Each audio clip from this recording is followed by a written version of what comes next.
सभी दर्शकों को नमस्कार, जय श्री कृष्ण। अक्सर आपने योगों के बारे में पढ़ा होगा, देखा होगा और उन योगों के रहते आपके जीवन में उसी प्रकार का शुभ परिणाम मिलता है, परंतु विलंब से मिलता है। क्यों है ऐसा? पहली बात तो ये देखना चाहिए आपको कि दशा कौन सी चल रही है। योग तो आपका अच्छा है, लेकिन दशा खराब चल रही है। अब कौन सी दशा खराब चल रही है, कौन सी दशा खराब होती है, किस भावेश की दशा खराब होती है, इसके बारे में हम आपको पीछे वीडियो दे चुके हैं। परंतु यदि आपको वीडियो नहीं मिली तो आपको आगे सर्च करके देख लेना चाहिए। मैं आपको बता दूं, 7वें, 6ठे, 8वें, 12वें द्वितीय और तृतीय भावों की दशा प्रायः व्यक्ति को कम ज्यादा लाभ और हानि देती रहती है। कभी कभी तो अच्छी दशा भी आपको बुरा परिणाम देने लगती है, और उसका कारण क्या है इसे आपको जरूर देखना चाहिए। तो मेरा मूल उद्देश्य है आपको कुछ योगों से अवगत करा देना, और यदि यह योग आपकी जन्म कुंडली में है तो समय रहते या कुछ समय भी आपके जीवन में अचानक विकास बढ़ जाता है। कौन है यह योग? प्रायः आपने देखा होगा कि कोई भी व्यक्ति विकास की गति के कर्म तो करता है पर नहीं मिलता उसे अच्छा फल, परंतु कभी कभी वो बुरे कर्म करने लगता है तो उसे अच्छा परिणाम मिलने लगता है।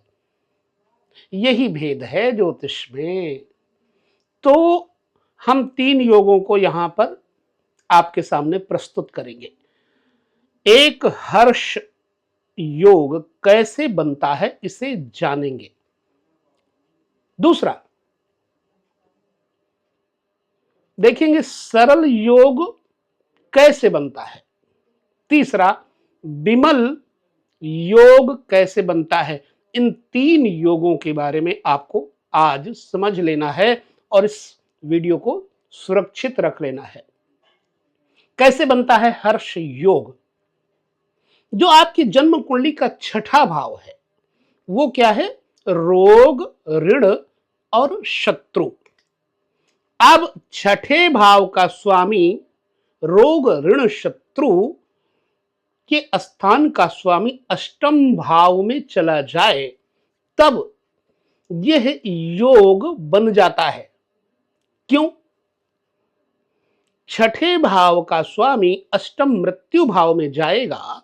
अष्टम भाव हानि भाव है, मृत्यु भाव है, और 6ठा भाव भी हानि का ही तो भाव है। तो जब शत्रु, रोग, ऋण का भाव अष्टम चला गया तो ये तीनों मर गए, तो आनंद है हर समय, हर्ष ही तो है। चलिए, अब अष्टम भाव का स्वामी 6 भाव, व्यय भाव अर्थात 12वें भाव में चला जाए अथवा दृष्टि युति हो जाए। 6ठे, 8वें, 12वें का कहीं से दृष्टि युति योग हो जाए तो ऐसा जातक स्वस्थ, बली, धनवान, यशस्वी, मित्रवान और संतान से सुखी रहता, अपनी जिंदगी में हमेशा अलमस्त रहता है। आप कई बार देखें, कुछ लोगों के जीवन में कुछ भी परिस्थितियां आती रहें वो हमेशा मुस्कुराते रहते हैं। ये है ज्योतिष के योगों का प्रतिफल। भाई 6ठे भाव का स्वामी 8वें भाव चला गया, रोग, ऋण, शत्रु मर गए, आदमी खुश, हर्ष नामक योग बन गया। 8वें भाव का स्वामी व्यय भाव में चला जाए अथवा दोनों की युति, दृष्टि युति हो जाए तो ये हर्ष नामक योग बन जाता है, और यह व्यक्ति सहज ही शत्रुओं पर विजय भी प्राप्त कर लेता है। और ऐसे व्यक्ति का आचरण भी प्रायः पवित्र होता है। सच्चे मन से वो कुछ भी बोलते हैं और सरल बात कह जाते हैं, किसी को बुरा लगे या बढ़िया लगे। इससे उनको कोई मतलब नहीं होता। यही योग है। अब दूसरा, हर्ष योग की बात कर ली, सरल योग की बात कर लेते हैं।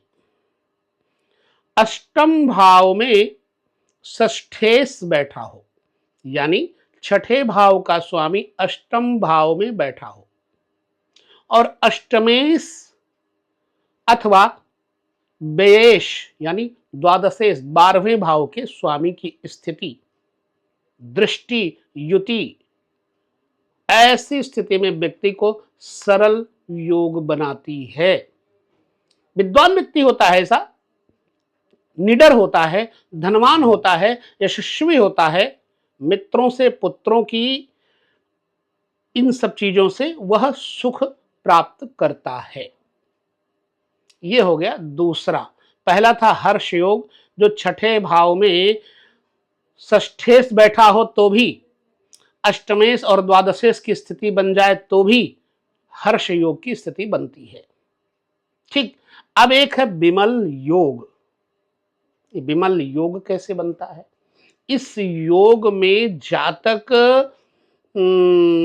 बहुत शुद्ध मन वाला होता है, गुणी होता है, आचार विचार युक्त होता है और हमेशा परोपकार की भावना से ओतप्रोत होता है।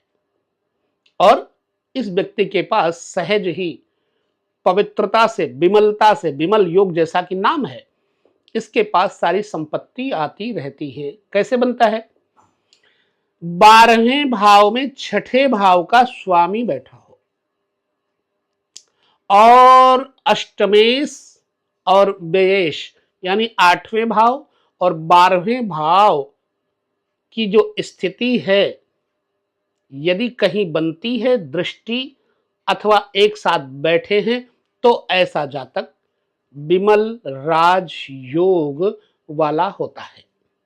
अभी योगों की चर्चा और भी करेंगे, लेकिन इन 3 योगों को आप अपने डायरी में नोट कर लीजिए, वीडियो को संभाल के रख लीजिए। याद रखिए, छठे, 8वें, 12वें भाव के स्वामी वहीं पर बैठे हों और जब छठे, 8वें, 12वें भाव के स्वामी वहां बैठे होंगे तो निश्चित है कि उस व्यक्ति के अंदर कंपटीशन करने की क्षमता होगी। निश्चित है वो व्यय करेगा, दिल खोल के करेगा और जब वो दिल खोल के करेगा तो हर कार्य में उसको सफलता मिलेगी। ये खुले मन वाले होते हैं।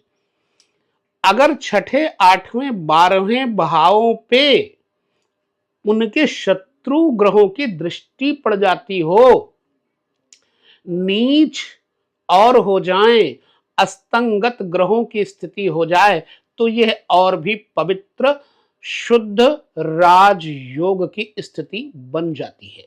तो आपको समझना चाहिए, छठे, 8वें, 12वें भाव से विपरीत राजयोग बनता है।